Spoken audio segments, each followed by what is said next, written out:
শুনুন, আজ থেকে 100 বছরেরও বেশি আগে 1912 সালের এপ্রিল মাসে সমুদ্র পাড়ি দিতে প্রস্তুত হয়েছিল বিশ্বের সবচেয়ে বড় জাহাজ টাইটানিক। সাদা রঙের দেহ, কালো ছোঁয়া আর সোনালি অক্ষরে লেখা নাম টাইটানিক যেন শক্তি আর গৌরবের প্রতীক। ডেকে দাঁড়িয়ে হাত নাড়ছিল শত শত যাত্রী। কেউ হাসছে, কেউ রুমাল নাড়ছে বিদায়ের সময়।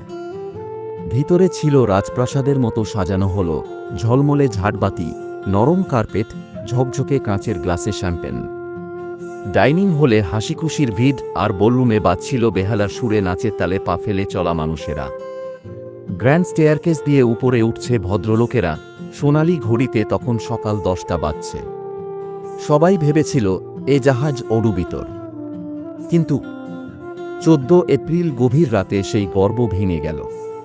পাহাড়সম এক বরফখণ্ডের সঙ্গে ধাক্কা খেল টাইটানিক।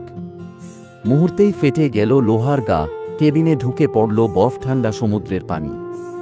হাসি আনন্দে ভরা রাত বদলে গেল ভয়ঙ্কর বিশৃঙ্খলায়।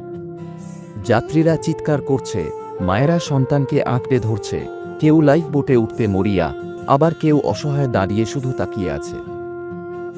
2200 মানুষের মাঝে বাঁচার ব্যবস্থা ছিল অর্ধেকেরও কম। এবং 15 এপ্রিল রাত 2:20 বিশাল অন্ধকার আটলান্টিক সাগরে চিরতরে ডুবে গেল টাইটানিক। প্রায় 1500 প্রাণ হারালো সেই রাতে।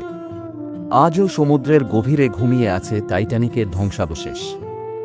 মানুষকে মনে করিয়ে দেয়, যত বড় শক্তি বা অহংকারী থাকুক না কেন, প্রকৃতির সামনে মানুষ আসলেই অসহায়।